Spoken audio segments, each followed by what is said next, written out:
open the meeting, and I'm going to ask the Mary Catherine, I'm going to ask if we can take the first agenda item and move it to later in the agenda so that we can move the Secretary of State's audit to the beginning. Is that okay with you all, Janice and Mary Catherine? Yes. Okay.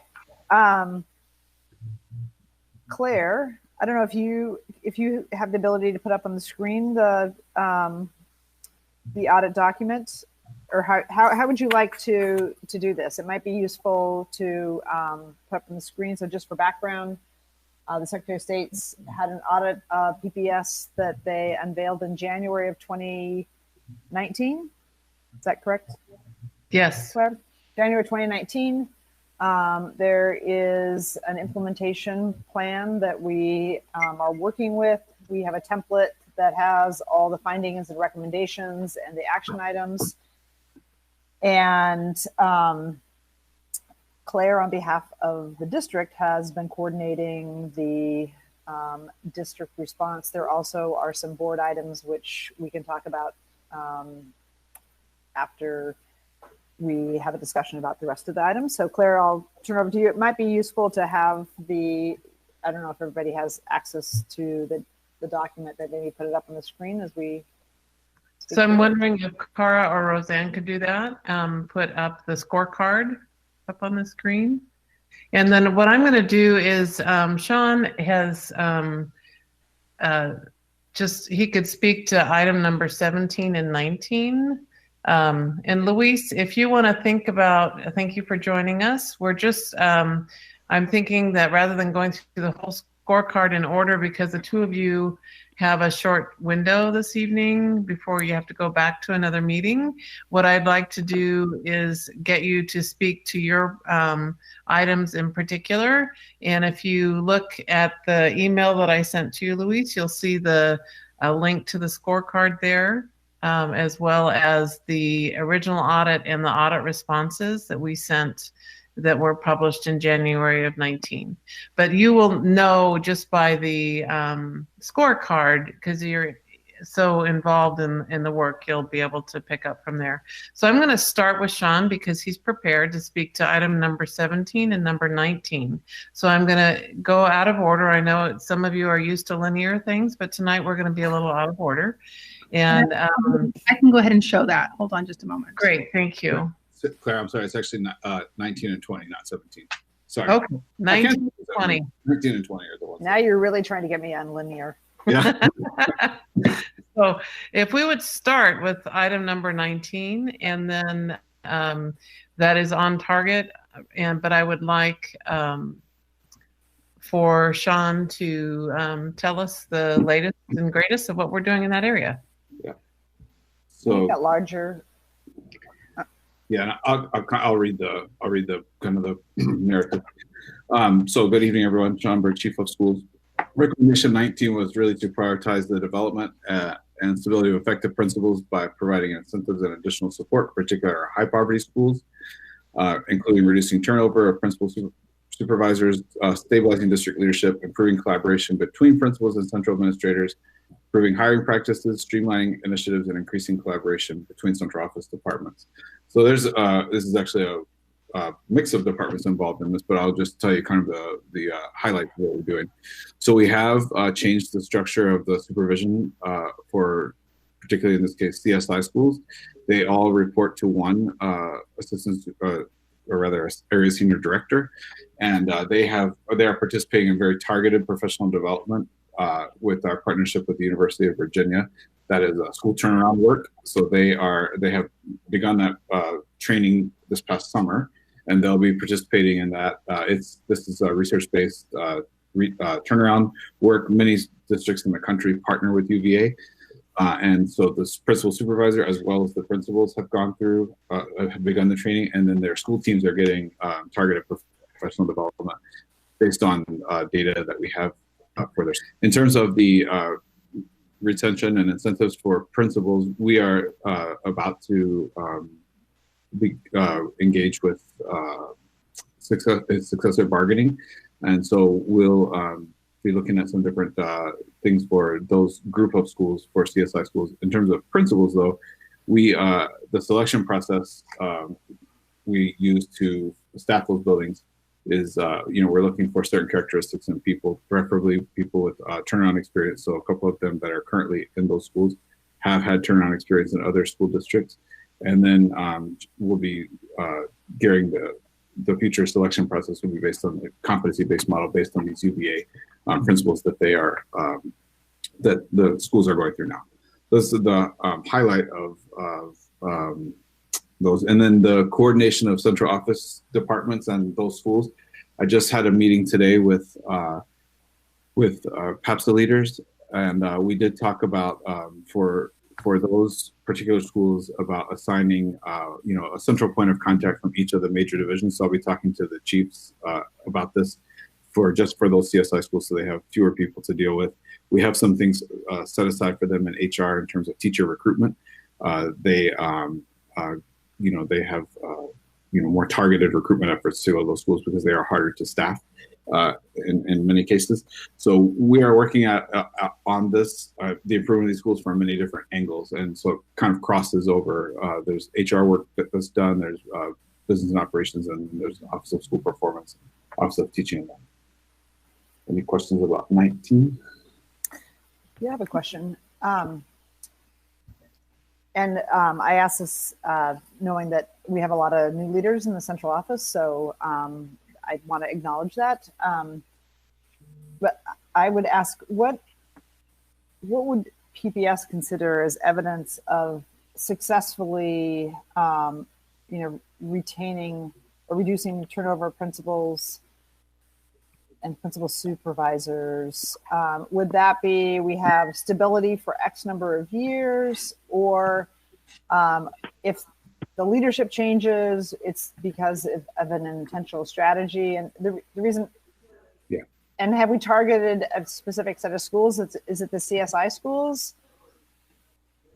Yeah, so CSI schools are always where we look first. When we're talking about resource allocation, we talk about improvement strategies. It's always those CSI schools that we look at first because they are the schools that are historically underperforming and have the our students who have the greatest need, concentrated greatest need. Of course, we have students across the district that have different needs, and we want to be sensitive to that. But in our CSI schools, yeah, we do want to make sure that we have, so the area senior director that is assigned to those schools, it was very purposeful because of her background in instructional leadership, and she's made a commitment to stay with those schools. She has a smaller caseload of schools than the other area senior directors, and that's purposeful so that she can support those principals and give them more attention and provide more and different levels of support. So that's one of the, so she has only 7 schools in her case.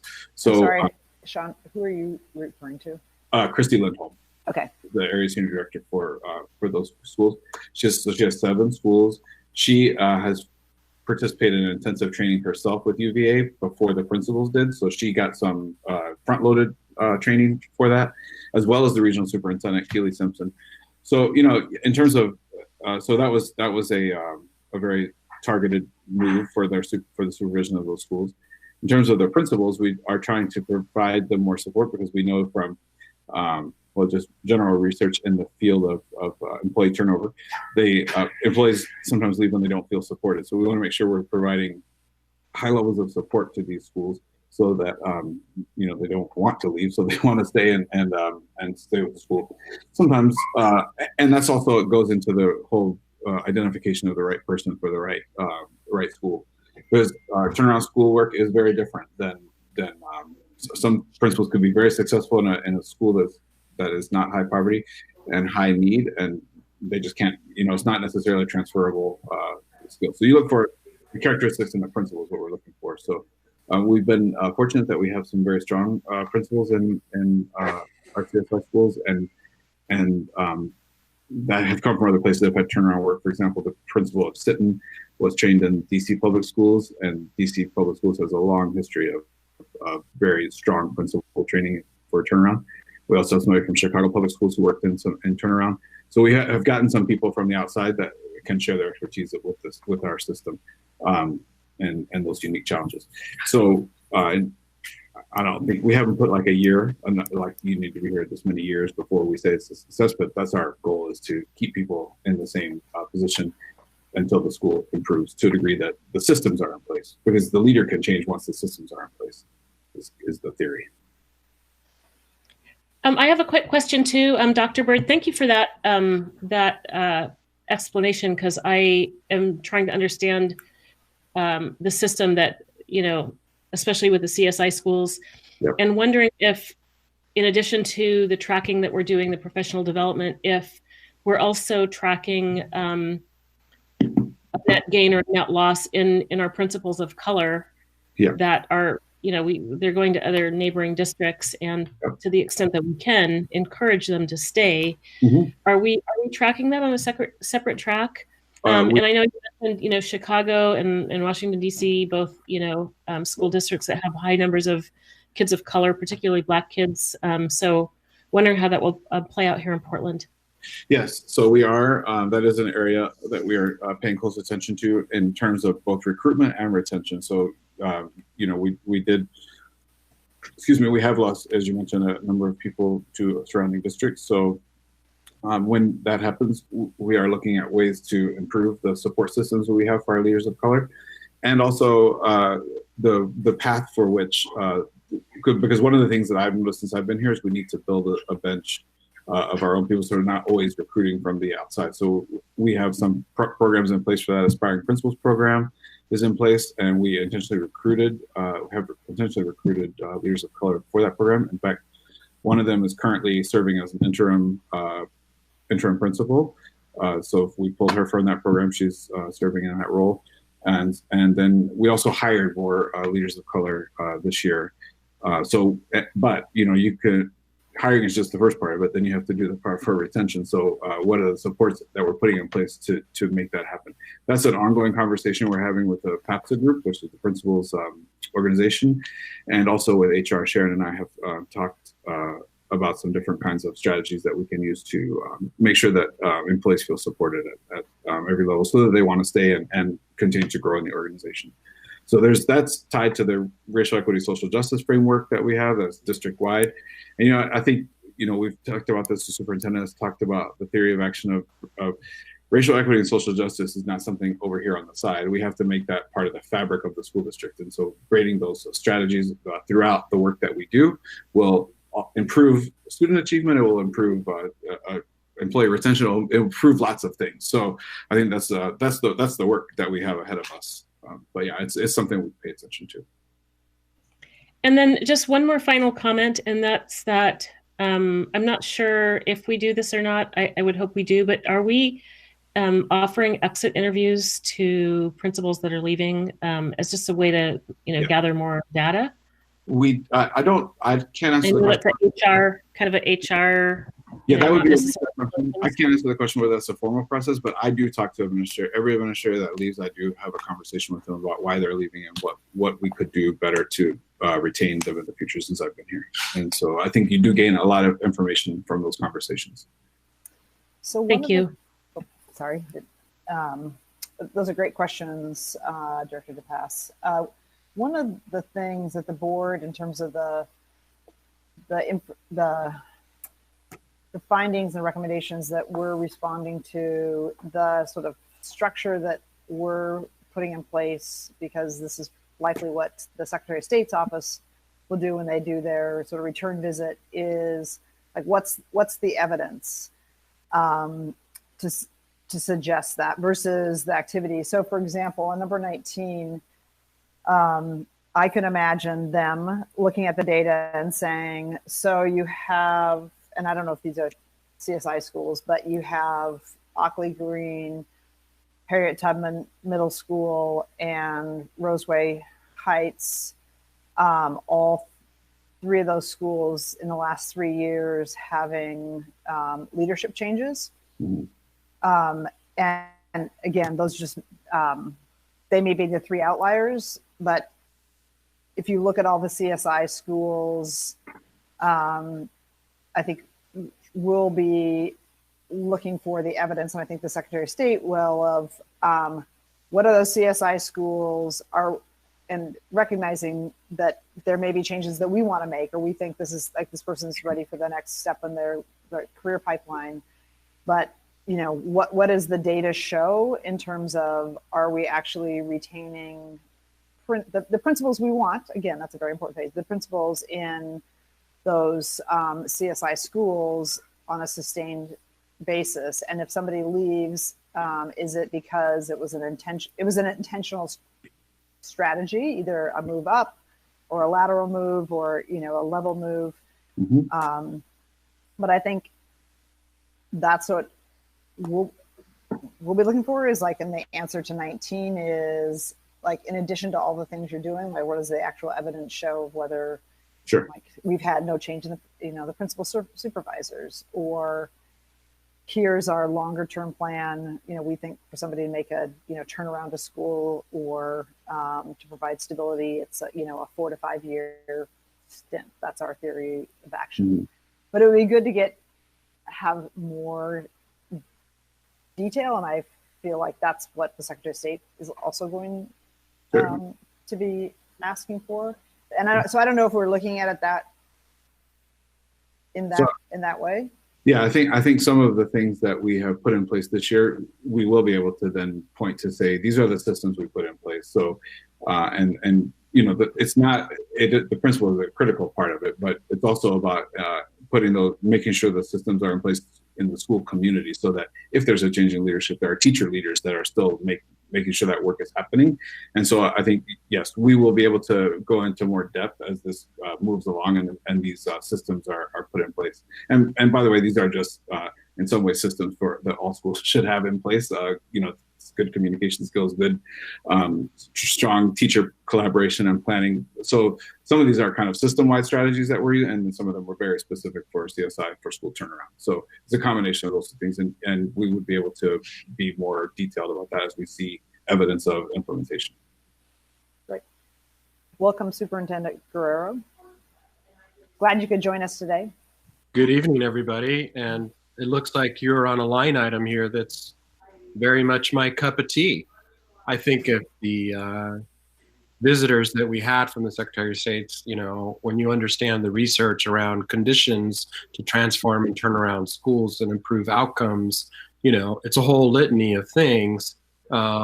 Good stability certainly is a variable, but certainly having the right interventions and evidence-based practices in place, are among those things that really make the difference. You can have a school going on the way up and have a different leader every year. It depends what that leader is bringing to that community just in time, for instance. But to Dr. Bird's point, these are all attributes we want to see in all of our schools. And I think each year we're getting stronger, and certainly at documenting many of those things. Oftentimes those the public wouldn't have visibility into them, but we have to have a clinical way of knowing that some of these characteristics are in fact moving along the continuum. So, I'll be interested in sort of how we substantiate for this area.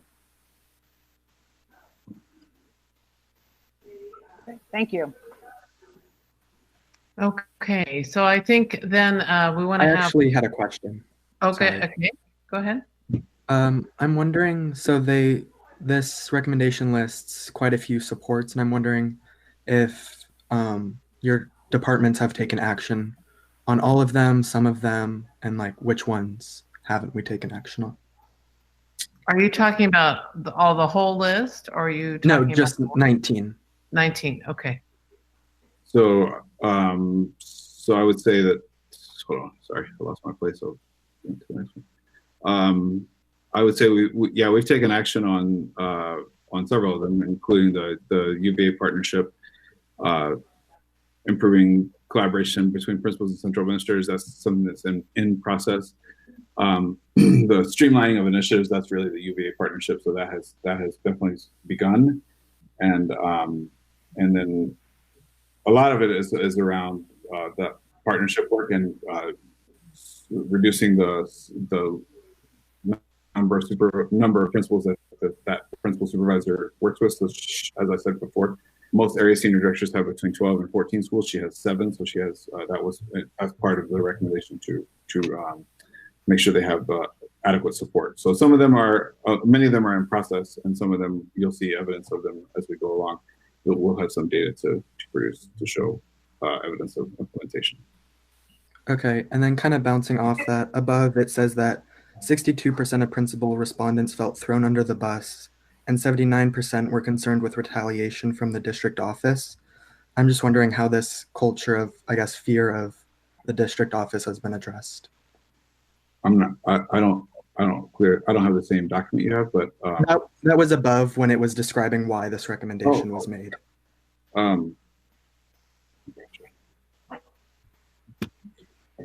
Yeah, I don't have that. So I will say that obviously one of the biggest reasons, or one of the key features of retention, is that people feel supported and they feel like they have a voice. We're doing lots of things with our principal organization to make sure that they have multiple channels to provide feedback to the district. So, for example, I meet with the PAPSA president on a weekly basis. We just left a meeting where the superintendent and all the senior leadership was with board members. It's a two-way communication tool that we have. So, and we are involving principals in more decision-making processes throughout the district. So principals sat on the budget committee, principals sat on when we had SIA conversations. That's when I first arrived in the district. Principals were key in that part. Principals are involved in enrollment balancing and enrollment program balancing. So we have principals at many different levels of the district that are able to express their input, and all the school reopening that we've talked about since COVID has happened, principals have been integral in that. So, I would say that we're making great strides in working to include principals in decision-making across the district. And that will reduce then those feelings of not being supported, feeling thrown under the bus because they feel like they have different opportunities. Any principal can call me anytime they want to and talk to me about any concerns that they have. And that is what my team understands that. Principals call the superintendent all the time to talk to him when they feel they need to. So I think that's been something that we've been working hard on. I want to add to that too, Jackson. That was a really interesting question. It speaks to a culture of safety in reporting and also being supported. And so I'm wondering if we've done any work in that area, operationally. Some of the things you can do are things such as, having a virtual suggestion box, that a third party addresses, for instance, or some of those other controls that can happen organizationally for people to make a complaint, have it addressed in the moment. Without that fear of retaliation. Yeah, so I think, well, actually just today we talked about this, is that there's some areas that the PAPSA group would like to work on, some kind of broad areas for improvement in the district. And so we're gonna be putting together a needs assessment for principals and school site administrators to complete so that it can inform our work. Principals are also now, I have a principals advisory committee. One person from every cohort is involved in that. So that is another feedback mechanism. It's also an opportunity for them to inform their own PD. So PD is not something that's done to them, but something that comes from them. It's something that it's really about improving. I mean, I sort of think of them as our customers. So it's about improving the customer experience. And that's the approach that we're taking with it. So I think, again, you'll see evidence of that implementation as we go along, and you should start to see reduction in those kinds of comments being made.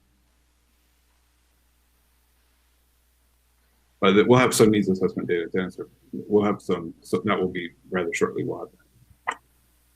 So I'm hoping that we can move to item number 16, curriculum, for Dr. Valentino to update us on our core curriculum that he's gotten in place with the comprehensive distance learning.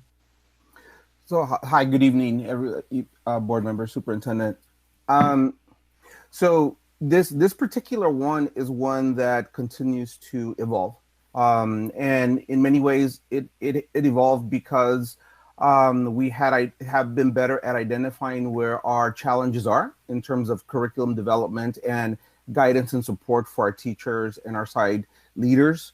And so as we've evolved, we've learned a lot about expectations, but also around how best to guide and support to those expectations. And so the curriculum development process has been a 3-year process to get us to this point, where we made the decision to ensure that we provided standards-based, comprehensive, rigorous, and supported curriculum.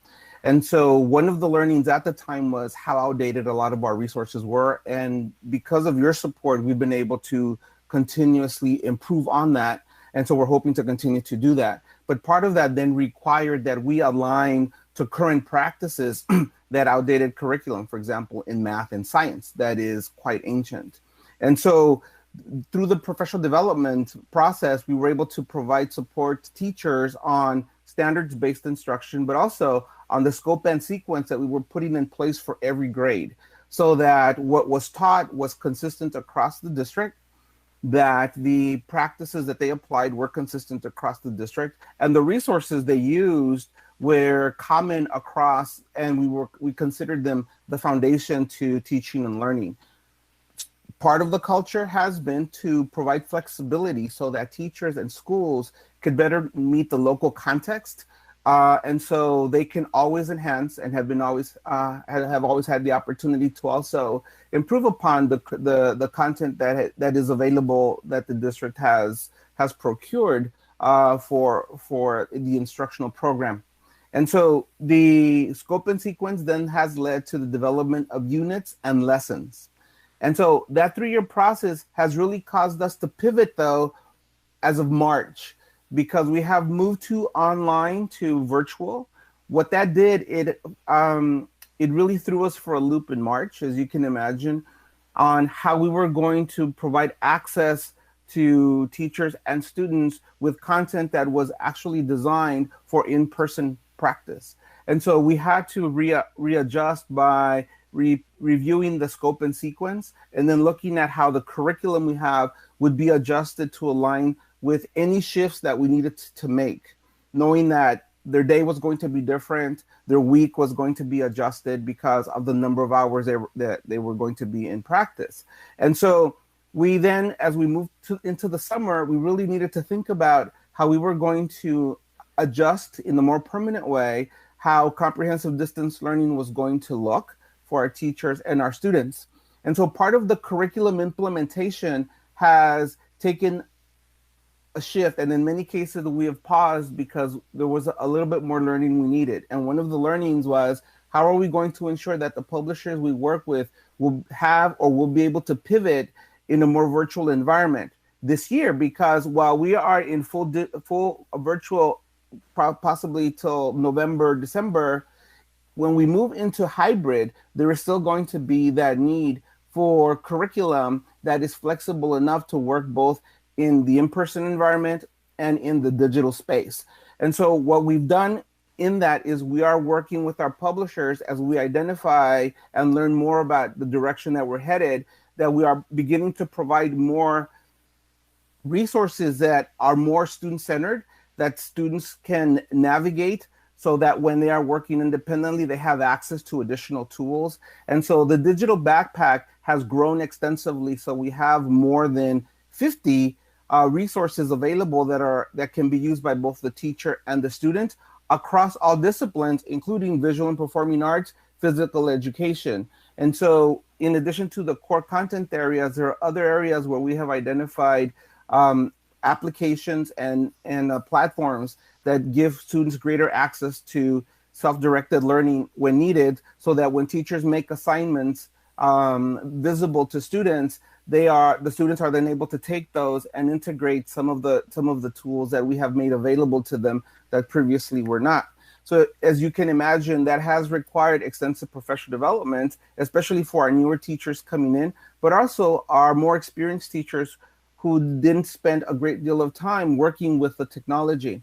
And so since March all the way through to now, we have been providing continuous professional development on not only the content in our core content areas, because we need to make sure we meet those expectations, but also on what's new, which are the platforms that they will need to use, like Atlas, which is our content management system, Canvas and Seesaw, which is our instructional delivery system. And so we have provided both synchronous live and asynchronous modules that teachers and administrators can actually access through Pepper, which is our learning management system, and they can register for and go through the learnings 24/7 on most devices, with the expectation that as they gain greater experience in using some of those platforms, they will be more effective in using the digital content that we have made available in the Atlas curriculum content management system.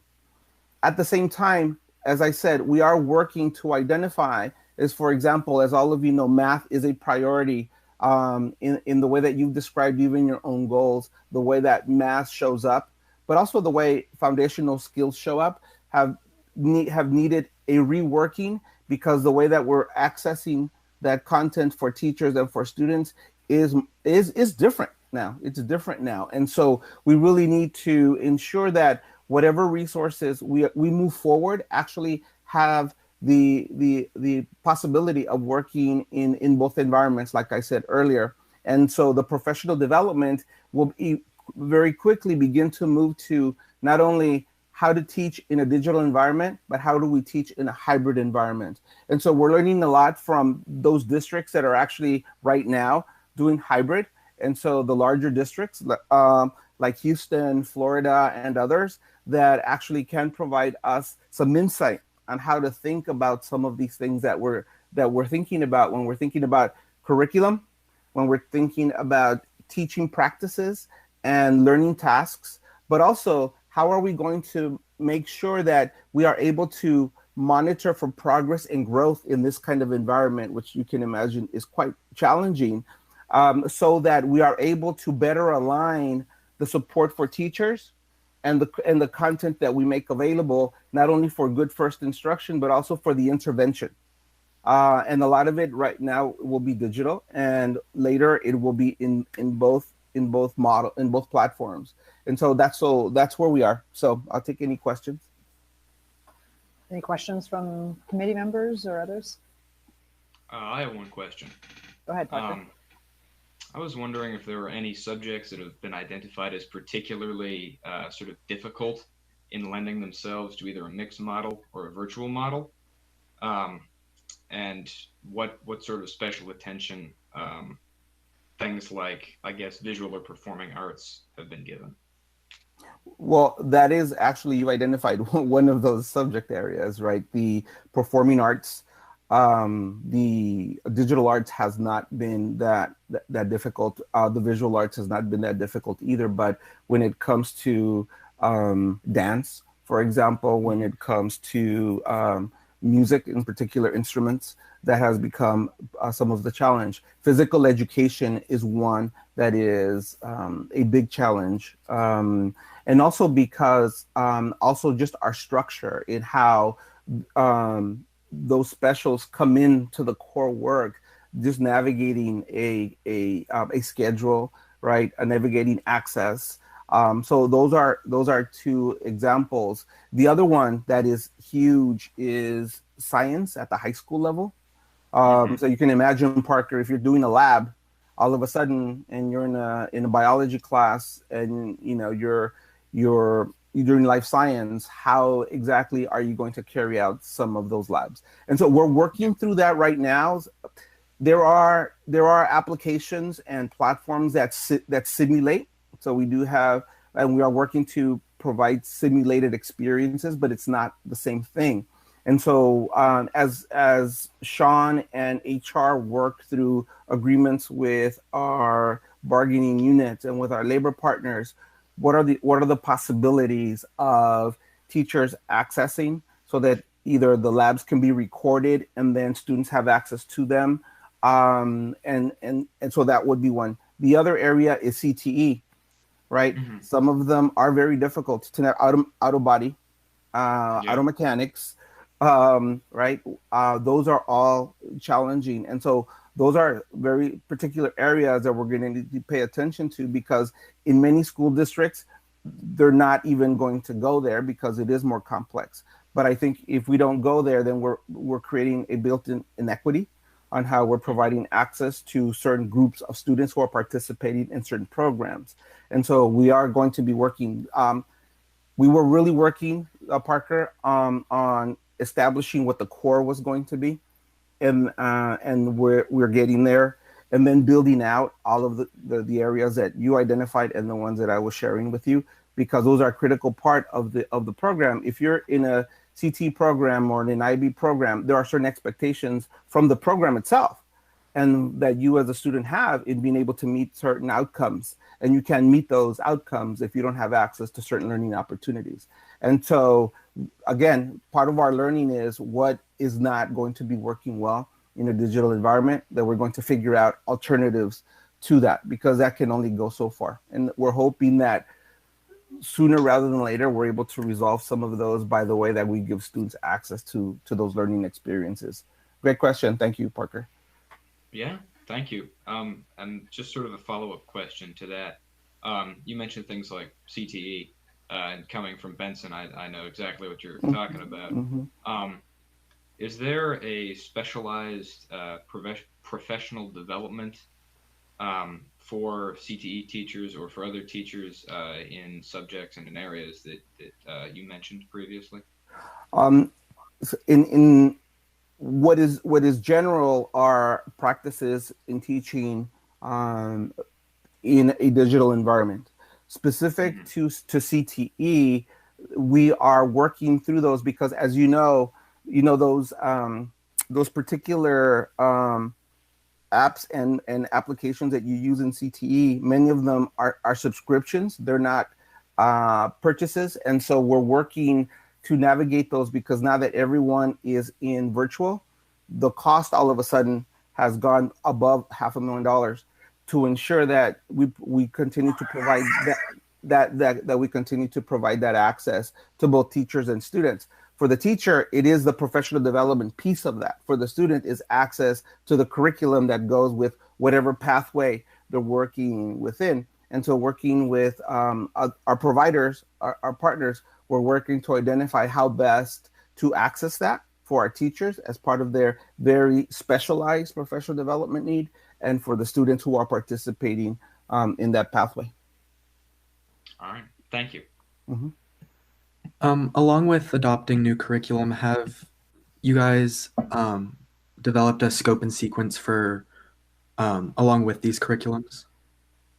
Yes, the scope and sequence in many ways is content agnostic, and the reason is because our belief is that it's the teaching practices that are part of the instructional core, which is the teacher, the student, and the content, right? And so if we develop the capacity of the teacher and ensure that students are provided with comprehensive and rigorous tasks that are supported by the teacher, then the content serves as a leverage to the activities that the student is engaged in. So we are not driving our curriculum by what book we buy, but by how well we've developed teachers to teach.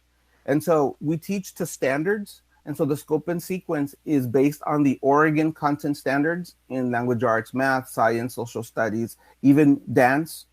And the curriculum is designed as a leverage to give the what are we teaching from to the teacher. But the how is really what the teacher is doing with you as a student, Jackson, to ensure that the standards are being met. And so part of what the curriculum includes is a content management system that we call Atlas. And that is where the scope and sequence can be found. That is a progression for the year in K-8 or for the course. So Jackson, if you are in English 10, whatever course you're taking, there would be a scope and a sequence for that course, and then a set of resources.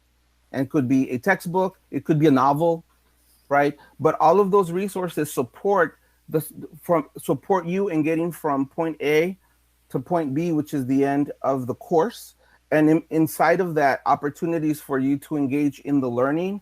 And also you will be tested on some of those things along the way. And so what should not change is the rigor in that scope and sequence, but what could change is the book you're using. You know what I And so that's why we are not putting the textbook adoption in front of our curriculum design, because it should be driven by the state standards and the curriculum design that aligns with the Portland philosophy of how students teach and learn, but also our beliefs about what kind of student we want to graduate through our graduate portrait, what kind of student we want to emerge out of Portland Public Schools.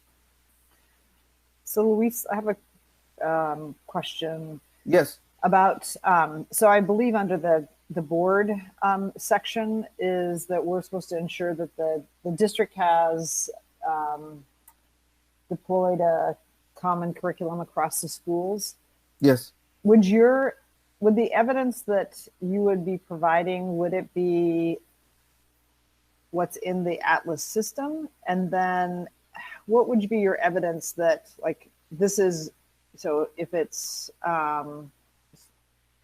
pick a subject and a grade, that how would you know that actually that's what's happening? You know, like junior English at Madison is the same as junior English at Roosevelt. I mean, the same in the terms of what is expected from like curricular content. Like what evidence? So when the Secretary of State comes back and asks the board, you know, how did you know that the district offered a common curriculum and that wasn't dependent upon your school or the classroom you're in? Right. So the way that I think about that question would be in two ways. One is inputs and outputs, right? Common inputs would be that every school and every teacher is teaching to the standard in that English class. And that course is designed based on those standards for that course, and that there is a scope and sequence that takes the student from day one all the way to the last day of the course, and that inside of that is a progression of skills that the student learns, certain concepts, and academic language is developed along the way to prepare them for the next course, right? So that is one of the inputs. In order for that to happen, in that scope and sequence, there are units that are taught that are also in Atlas. The units are taught, and then there are lessons that are taught within each unit. So some units could be 4 lessons, 5 lessons, some are 6, 7, depending on the course. Students then go through some formative assessment measures that sort of give an indication of how they're progressing through that course, right? The teacher developed assessment that is common to the course being taught, should give them an indication on how to pivot if a kid is not doing well 3, 6, 8 weeks in. But there's also the benchmarking of the student through an assessment that is common across the system that will allow us to see patterns and trends, right? And so that helps us in better supporting teachers through our professional development, through guidance by having them look at their own data sets and reviewing them. A lot of time has been dedicated, especially this year, to site-based professional development through their professional learning communities and other ways that would allow them to engage in some of that data gathering and meaning making that will help them adjust and as they need. But at the same time, we would come in and provide additional support as needed. So those are the inputs. The outputs would be across, if we look at data across the district, and I'll talk about both hard data and soft data. If we're looking at the hard data, how did our students perform? Are there places in the district where some particular strands of that standard just show up? It's glaring that clearly in this school, those were not taught.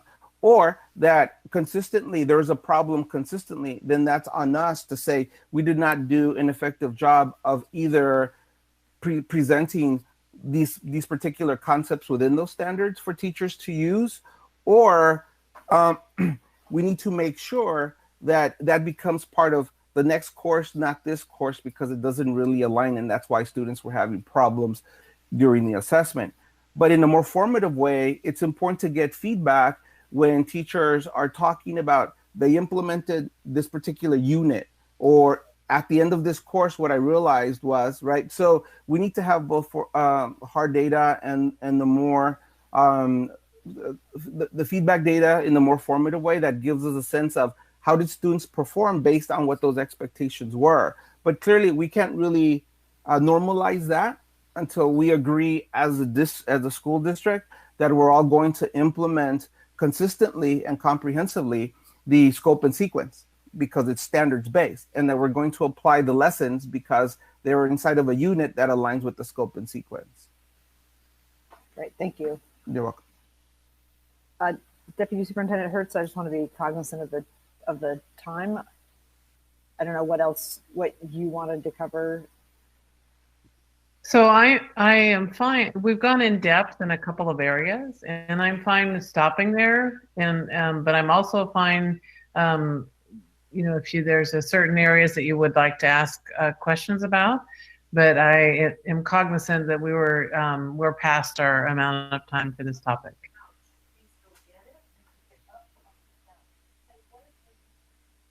Director DePass, do you have anything before we? I don't. Yeah, I think the thing that I want to make sure, and this is not necessarily for this meeting, but the rigor of the standard of evidence that when the Secretary of State comes back that they're going to ask us for, that we need to be thinking about the frame in which we respond. And I know there are a number of items, I think it's 26, that are A through F or G that are board related standards, but they're basically, has the board ensured that the district has done, A through F. And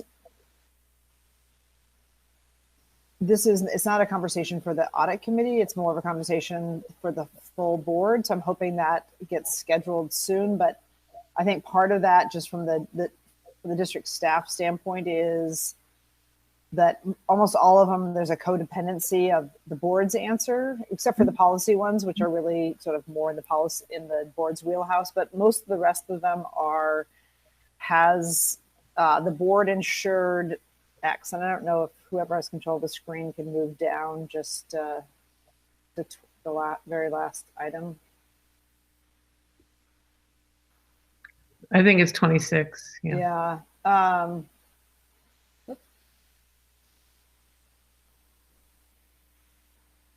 don't know if it's possible to make it a little bit larger.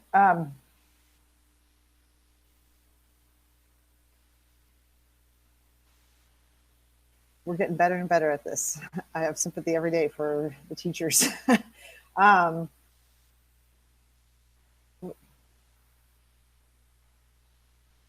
So here's an example, 26A, making sure that the district administration, is building an effective common core curriculum. So really there's this codependency between the board and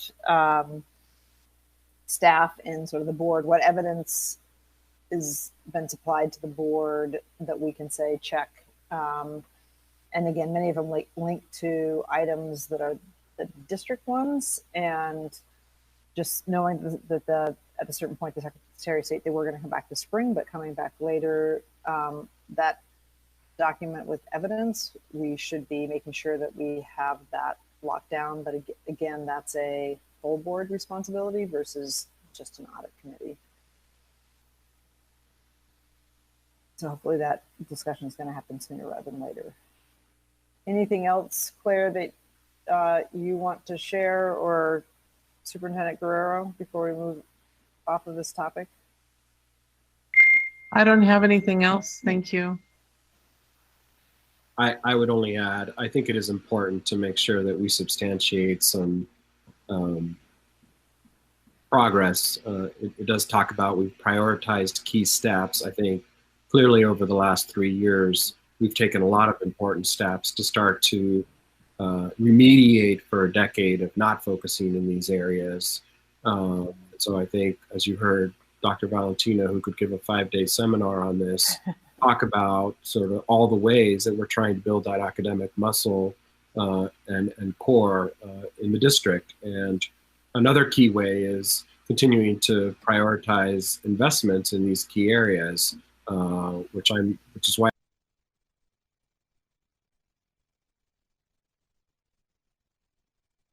and bring that RFP now to go out. I was wondering if there was any sort of timeline on that. I don't have it with me, but it is, I know later this fall it will be advertised and put out to our, to transportation carriers. Okay, thank you. Mm-hmm. And then what is your guys' best estimate on full implementation of all of these recommendations? Just like your best guess. I'm going to have this be the wrap-up question. Just so we go ahead. It's a great wrap question. So you're talking about all, number 3 through 26. So some of these are continuous, and because we're always in a continuous improvement mode. So we can say we've gone through it, but I would never want to say we're done with professional development of our teachers and how they deliver our curriculum. That's something that we're always going to refine and hone and continue to get to the best practice for teaching in the classroom. So in terms of these aren't like switches you turn on and it's happening and then you're done, right? There is definitely more of a continuous improvement component to this. But agreed that we need to make sure that we're making progress in all of them as we move forward. Right. Thank you, Deputy Superintendent Hertz. And also, I think I appreciate you. It looks like Dr. Valentino and Bird have left for their other appointments, but please extend our thanks for them to come give us a little bit of drop down on the work that's underway. Will do. So with that, I'm going to move to the next agenda item. Like I said before, there's some board work that needs to be done, and I would encourage you, we should get it, ask the board leadership to get that on the larger board agenda sooner rather than later. The next item, we're going to go back to what was the first item, and this is the report from the Office of Internal Performance Auditors. I'm going to ask our auditors, Janice Hansen and Mary Catherine Moore, to give us an update on the activity. Directors Brim Edwards and DePass, I'm going to excuse myself as well. I was just keeping an eye on Dr. Bird and Dr. Valentino, but have a good evening. They did a nice job. Thank you, Superintendent. Hi, everyone. In case you missed it, Mary Catherine and I are working together today at my house, and so we're wearing masks. So I wanted to just give you a brief update on what's going on right now for OIP activity. And one thing that I forgot to kind of put on the agenda, but I wanted to quickly draw your attention to, is the Audit Committee's website. Kara has been so fabulous lately and has really gotten the last kind of pieces of the audit report page updated with even the most recent bond audit report that was issued. The contracts audit report in highlight is there. So just don't forget about the website. It's there and it's being updated and it looks really good thanks to Kara's great work. So the next thing I wanted to kind of just talk about briefly is the ACH audit. So right now we are working on that audit, and we've had just a little bit of delays, nothing significant or anything, but just kind of with year-end wrap-up, and accounting staff has had a few vacations, and then I was out of the office as well. So we're just a little behind here, but we're really making progress. And we had a status meeting today actually with the finance manager. And one of the things we were kind of working through with the ACH audit is that the district has not started the process of adding new vendors to their ACH process. So they're not making ACH payments to new vendors. They're not setting new vendors up. over the last year since we had the issue in the past. And part of that, but they, per our conversation today, they have their process and procedure all dialed in, and they are going to get the sign up kind of sheet to us next week. And so we'll be able to look at that, but we're actually not going to be able to test that piece of it. So there's a little bit of nuances here. We're working through them. Staff has been really awesome, keeping us updated and everything, but it's a little bit delayed, so we're working through it. Just wanted to kind of touch on that. So I'd like to, can I ask a question about that? Of course. This is a more question for Deputy Superintendent Hertz. The purpose behind the audit was we had a transaction that potentially could have had a significant financial impact on the district because of a sort of chain of fraudulent activity. And I'm curious, are we not doing those transactions because we're changing our processes or our training, and then we're going to eventually start doing them again? Or is something else happening? One of the things is I thought the audit was actually going to be looking at whether as we brought in new vendors or made changes, that the auditors would be looking at whether those, whether the training and the procedures were actually being followed. So I'm just curious about why we're not doing those, or what the sort of strategy or position of the district is. So I would say we initially, when the event occurred a year ago, we turned everything off. We turned all ACH off. And then we can confirm that any changes that have been made to the system that we had verified. We went through a process of verification to make sure that no other vendors had any possibilities of fraud. So once we had those verifications in place, then we turned back on the vendors that we had been paying via ACH. And then we were not adding new ones in the beginning because we needed to update our process so that we could ensure there would be significant fraud prevention practices in place. So at the same time, we also gave training to every person that was on our financial system that so that they had fraud prevention training in place before they accessed the finance system again. So we have put that in place, that anyone that is new that comes in, they have to go through that training before they get access to the financial system. And so we went through the Government Finance Officers Association, GFOA, and they have best practices for, especially in these ACH payments. They've been a highly targeted area. If you do a search in the headlines, you'll see that it happens in every state, in many entities. It's very common. And so we don't want it to be common in PPS. We're holding firm and in terms of our practice and putting the best practices in place. And so we stopped, and we've created a system now that to ensure the best practices are in place. And we're about to go through another training with staff with those new best practices, and then we'll have we'll turn that back on. So we're almost there, but COVID came along the way. We had to retrain secretaries. How do they run all their budgetary and student body books and everything from home, right? So we retooled our practices, and we're working on other things for the past 6 months, and now we're coming back into this work and making it a priority.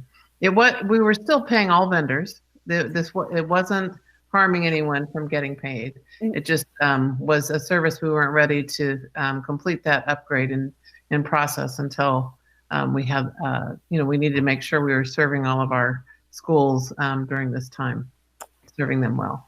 So when you eventually turn it back on for sort of new transactions, my understanding was that's what we want to test to make sure that want the auditors to test. So when is that going to be, that switch going to flip so that the auditors can review whether or not do a sampling of that those controls are in place? So the training, I want to say, is later this month. So we're getting very close. So within 30 days, we'll be completed with the process. Okay, so then it'll be flipped on, and then Mary Catherine and Janice would do another set of random sampling of those transactions. Is that okay?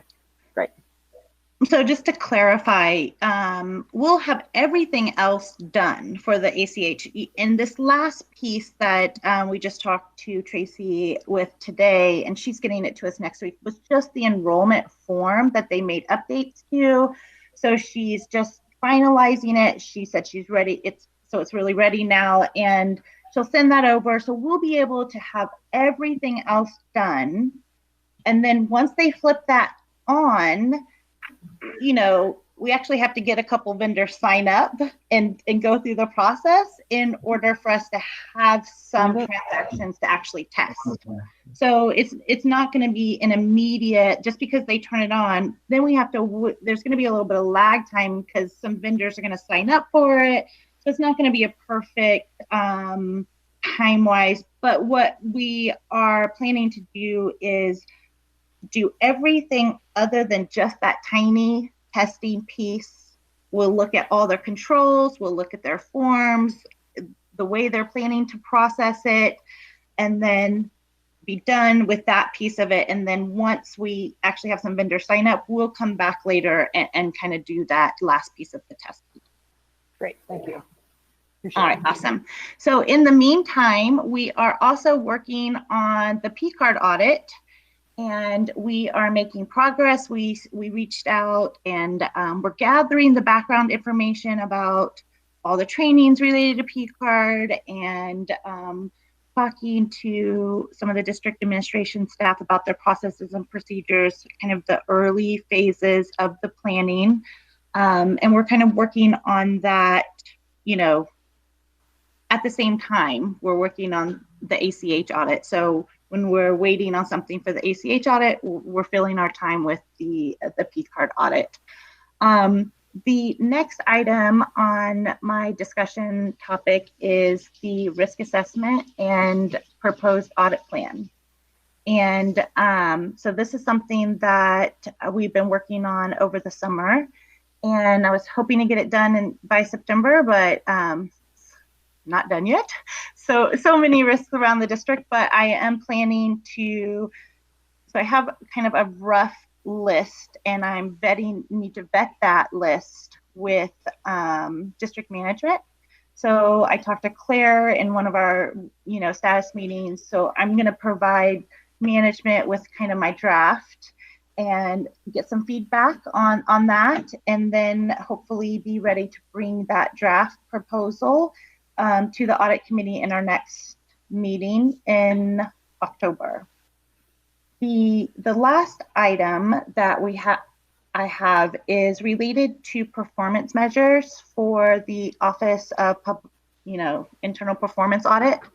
So, the audit committee has kind of led the drafting of my personal performance evaluation, but I think it's really important to establish performance measures for the office. How will the district know whether or not the Office of Internal Performance Audit is being successful, and how can we measure that success? So I have provided a very scary looking document. So I'm acknowledging up front, it's very scary looking, but that document is from the ALGA. It's the Association of Local Government Auditors. It's their really industry standard performance measures, and there's a bunch of options listed in the document.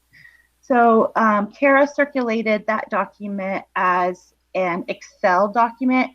In the board documents, it's in there as a PDF.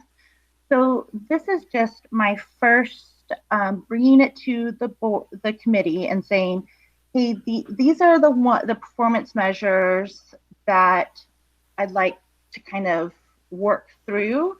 And so this is a tool that you guys can click in, look at some of the options that are available. And if anybody has specific ones that they really feel confident that they like, oh, this is the great performance measure, I'd love to see you add this one, shoot me an email, and I will kind of incorporate that. And then for the October audit committee meeting, what I'd like to do is come to that and present some of those performance measures for consideration for adopting for the performance audit. Does that kind of make sense, what I'm looking to do? So right now you have the tool, you can look at it, you can see which performance measures, if you feel strongly about any of them, send me an email. And next audit committee meeting, I will be prepared to say, from this list, these are the ones that I'm proposing adoption, and we can talk about them. But I will have incorporated anything you would have already emailed me in the meantime. Does that make sense for everybody? Awesome. So that is everything that I kind of have an update for you guys on. Are there any questions about any of those things? No? Okay, great. Then my part's done. Great, thank you so much. I just want to double check. I'm sure we don't, I'm looking at the agenda and what we have time to cover, because I want to be respectful of everybody's time this evening. Kara, we didn't have any public comment, right?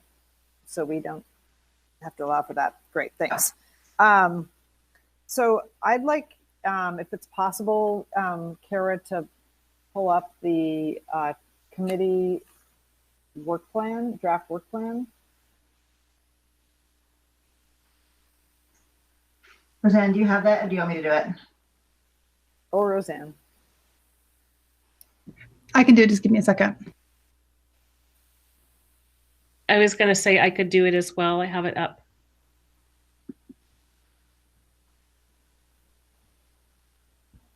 I'm impressed.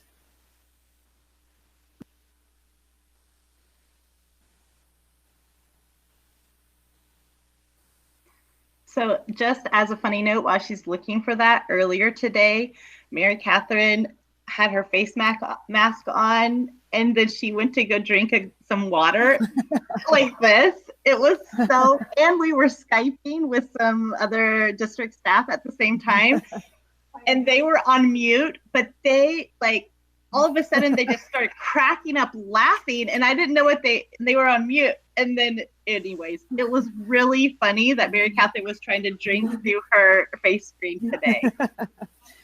COVID. Well, that speaks to how light and transparent, and you forget you're wearing it. Yeah, fabulous. Exactly. Just to share that one. So Roseanne, could you make that a little bit larger? For me to get the whole thing, do I need to make my, just change how it's the layout? Roseanne, if you click on the three dots up kind of in the corner of the document, you can make the entire document the full screen. Perfect. Not that I don't want to see everybody, but it just would be easier on a planning document to be able to. No, like it makes like her entire, see, it's only like part of her like browser. So Right there? no, on like the actual like board book, like there's the little pen and then yeah, full screen. Thank you. Can you go to the top? So the audit committee has a number of charges. We review and recommend actions around the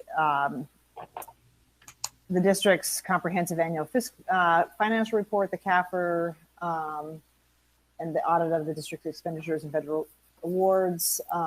We support and engage with the Office of the Independent Performance Auditor. As we did today, we have ongoing work reviewing the district's response to Secretary of State's audit. Recommend external auditors to the board, and oversight of the annual internal performance auditor's audit plan. So as we put together, and then we have some responsibilities due to the fact that the Office of the Internal Performance Auditor, uniquely among other than the superintendent, that they report to the board. So what we try to put together is a work plan for a draft work plan for the year that will allow us to work through our responsibilities to the board, and hopefully this is like year 2 of a pretty regular cadence. I expect and hope that probably after January of this year that, or maybe it's this next spring, that at a certain point the Secretary of State's audit drops off as a one-time event, and that we're into a much more regular cadence of both the district performance audit plan, but also the just regular other auditing that occurs in the district. So have drafted and Roseanne, could you drop down to?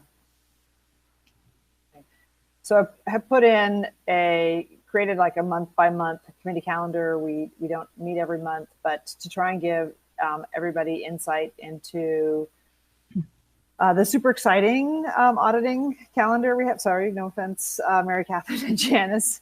The super exciting calendar we have for the year. And I say hopefully the audit committee's work becomes just a regular predictive. It's not like, hey, we've got this big audit that's going to change all these practices, but it's just part of the ongoing district, part of the district systems to improve accountability and operations through an internal performance auditing function, but also providing sort of external oversight and engagement with the external auditors, so that we're providing recommendations to the board when the full board needs to take audit action. So as you can see, we've working with Janice and Mary Catherine, and I believe Claire has also looked at the draft, looked at what the calendar of activities are, and had a proposed set of activities. And I don't know if people had a chance to review the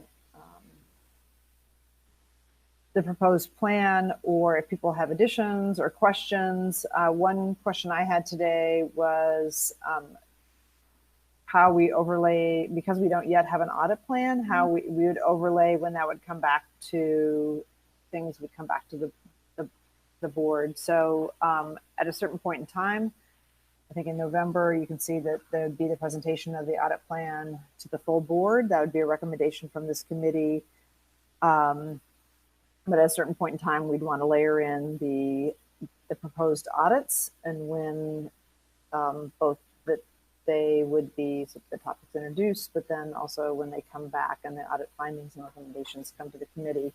So that's not currently part of the plan, but it's not currently part of the plan because we don't yet have the audit plan.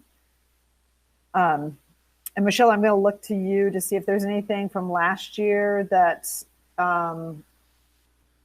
since last year was a sort of launching year, whether there was anything that you felt we could do differently or better this year? Sure. So one of the questions I had, first of all, I'm really happy to see that there is kind of a calendar of expected events. I think that's really great. My question was not only about the audit schedule, like how that would be plugged in, but how we account for real-time issues that come up that might need attention faster than when this calendar would, would make it look like. I'm trying to think of a good example, but I think that it'd be important for me to see that we have some flexibility in the timing of when we address things. Curious about how that schedule is going to fit in here.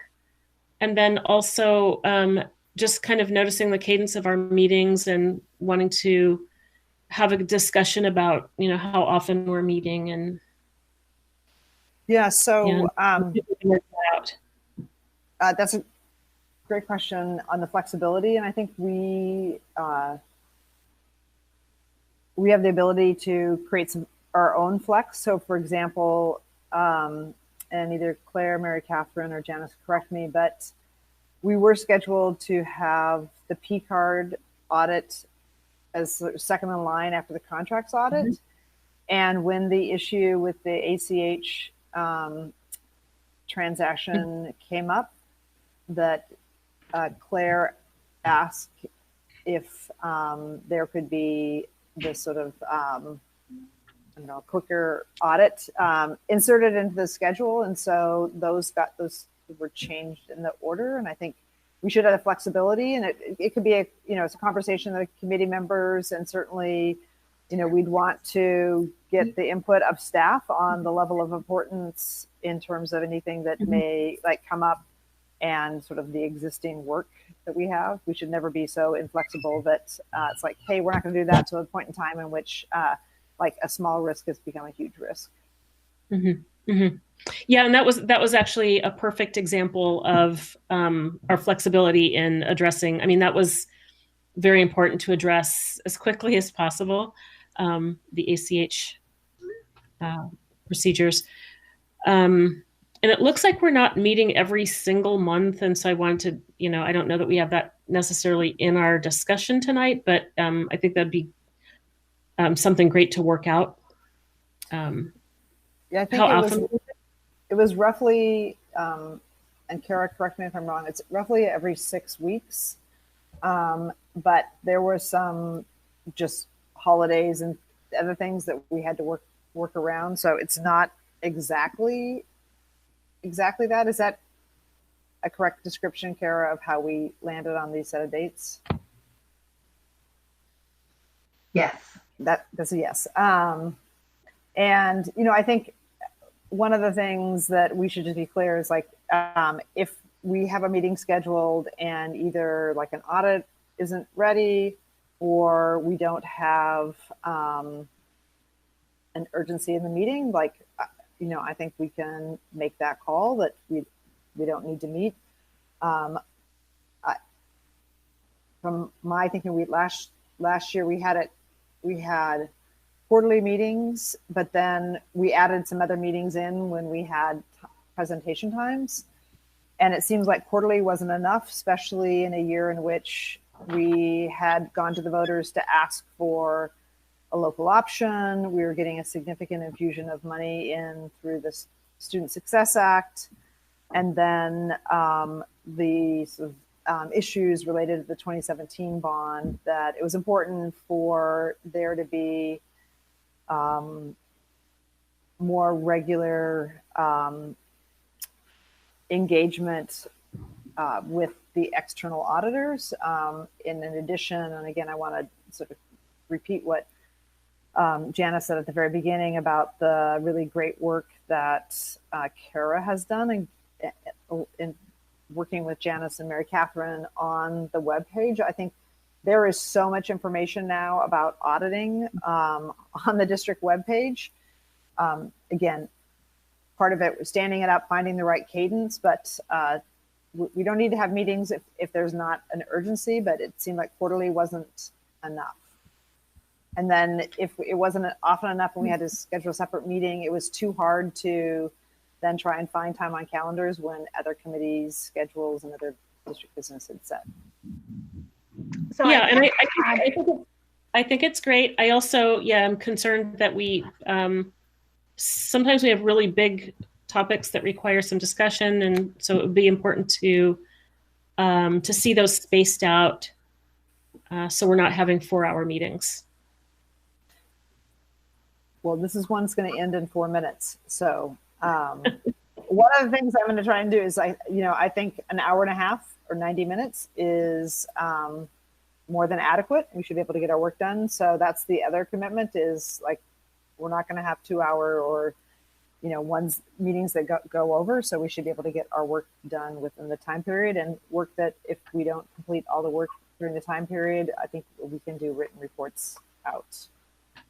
So I just had a couple of thoughts that on the regularness of the meeting, and because we do have more consistent regular meetings this time, I think it is really great, because what you guys had today was the Secretary of State recommendation to kind of review in advance. Well, next audit meeting, you won't have that same, because they're just going to report quarterly, but you're going to have the contracts audit implementation plan to review.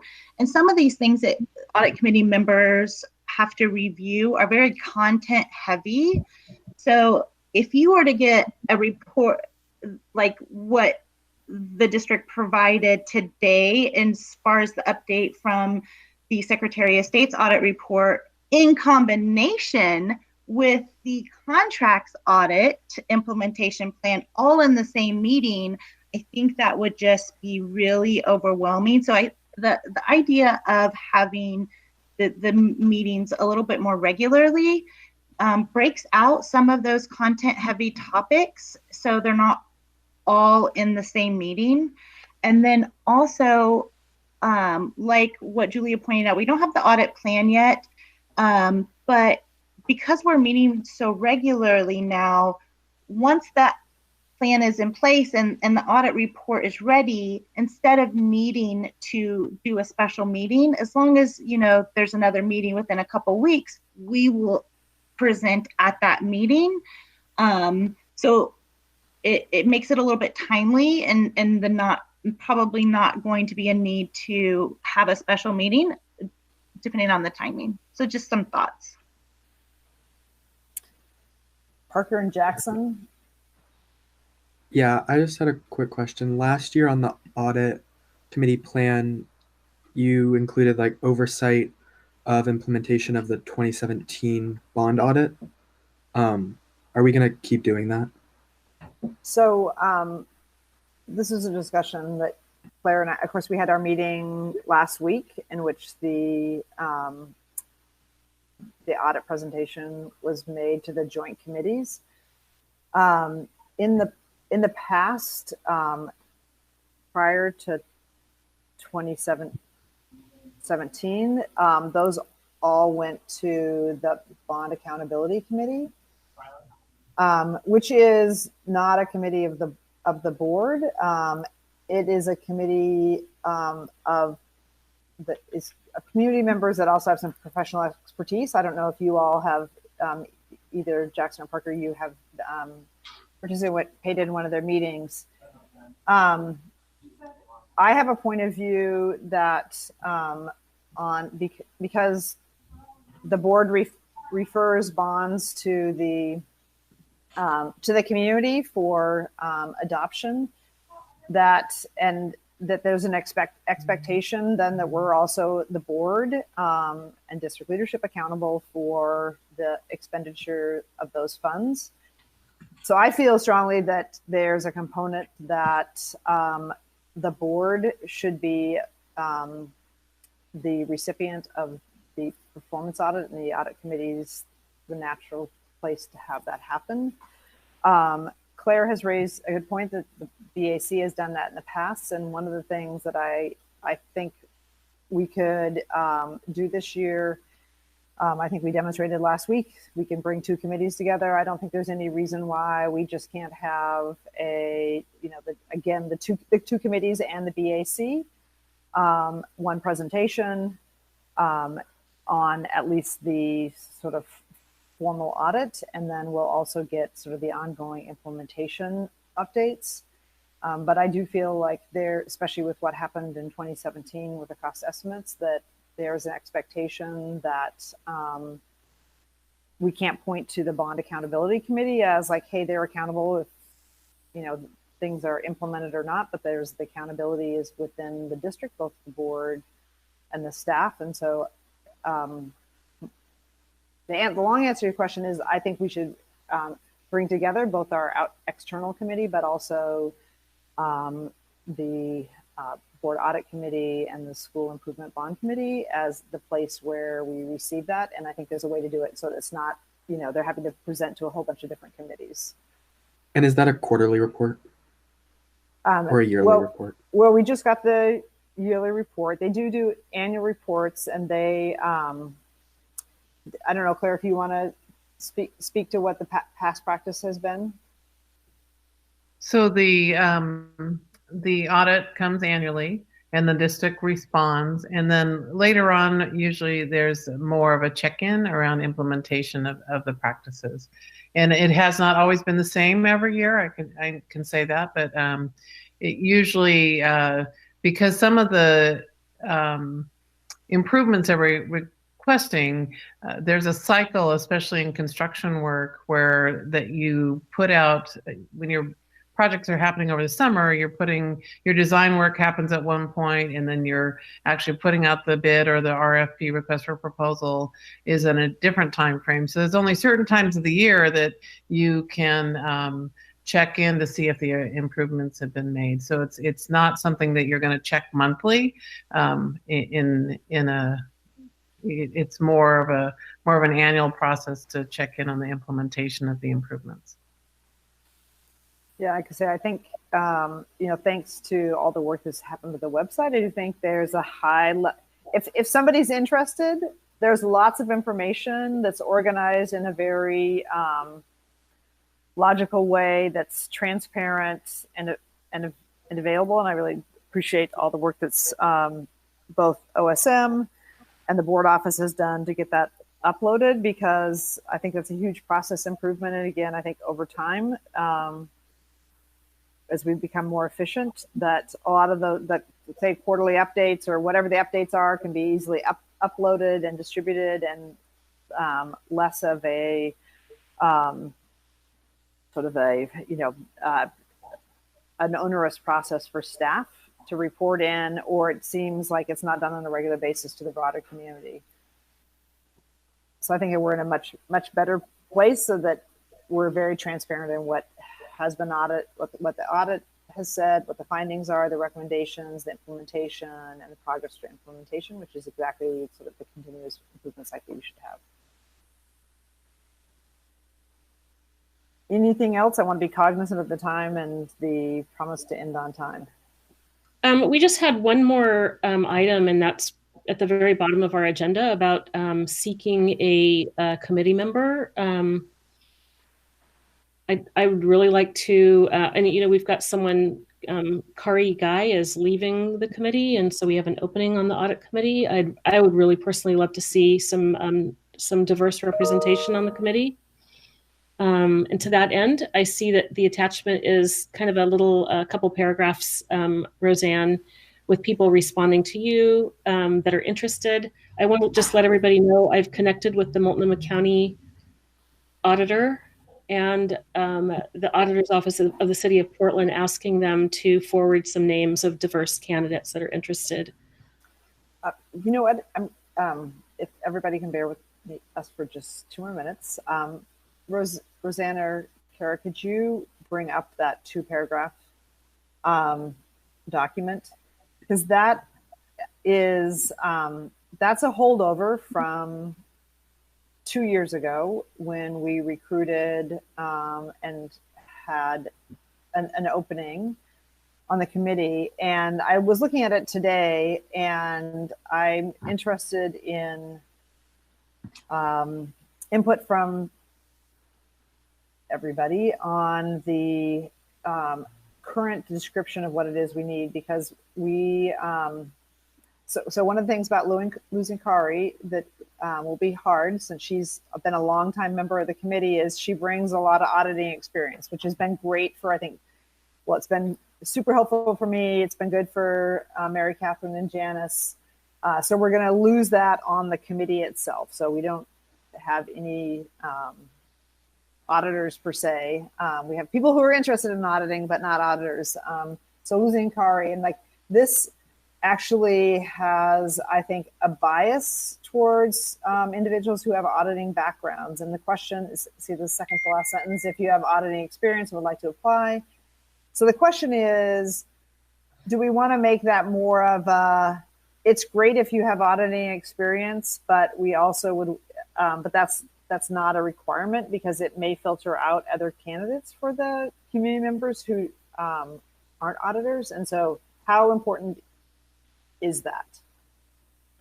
And I agree with it. I agree with what you just said, that, you know, it says, do you have experience with performing audits? But I'll also share that I developed a form. It would be it's a Google form that people could use to, like, say, here's my name, here's what I do for a day job, here's the best contact information for me. But it asks some voluntary questions about gender and about race.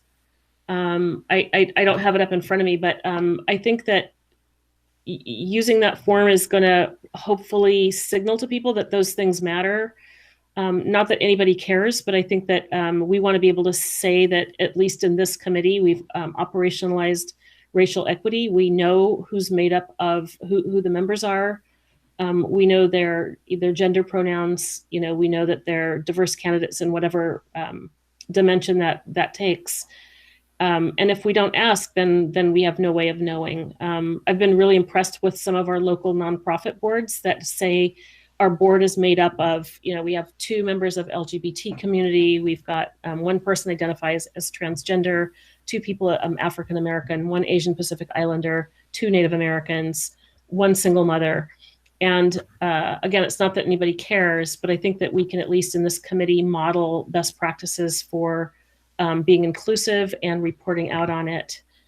And so I'm hoping that we can use that form as a way to intake and sift through applicants. I also think that the question about, you know, do we have experience with performing audits is a barrier to people that might be interested. And I think it's really important that we get members that can ask good questions and have time to do the background work, rather than being an experienced auditor, even though I realize that we are, you know, that's what we're losing on this committee, is we're losing a seasoned auditor.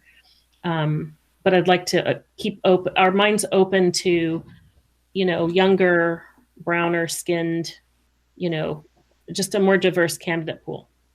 Yeah, so I'm going to suggest, can you mind, Parker, if I just make a suggestion and then I'll pass it to you, is that we drop that first sentence. We also modify, make it sound more interesting, because I know it is.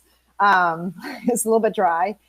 Take out if you have auditing experience and would like to apply, take that qualifier out, because I agree that you're right.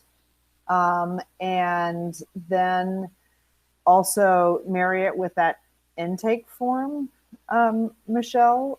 And then we could circulate it among a broader group, but so that we take out the filter of you have to be an auditor. Because one of the great things about Kari is she did say that she's happy to continue to be a resource. She's still a PPS parent, so I'm happy to be a resource for Janice and Mary Catherine, but also to the committee. Does that sound, Michelle, like, does that? If it would be okay with everybody, I wouldn't mind taking a look at this when I'm not talking and read through it, give some edits, and then include the link to that Google form, which, Roseanne, it looks like you're the person that would be collecting those responses. Those, I'll make sure that the link to that form is shared with you, and then you'll be able to see the responses and sift through them. So Roseanne, it looks like Megan's listed as the person on there, Megan Salvador. Oh, I saw one that had your name on it. Maybe I'm looking at it. I can do a different. Yeah, doesn't matter. So on the actual website, it lists Roseanne, but I'm not sure this one doesn't. So okay,